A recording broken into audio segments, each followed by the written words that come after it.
เพลงซิงเกิลเดียว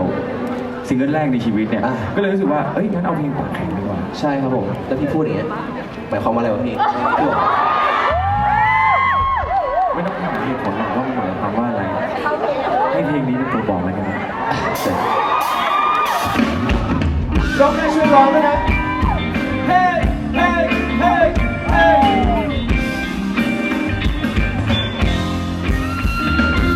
เราไม่รู้ฉันเป็นอะไร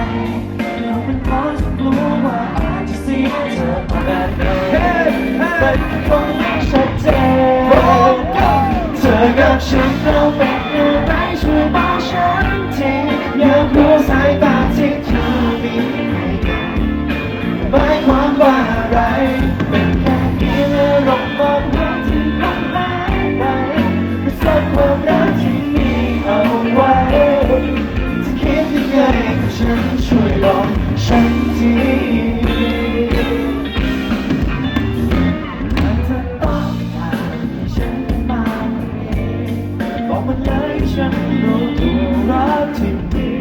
มันของเธอเหมือนกันอยากให้ฉันได้คิดตัวเองเอาไว้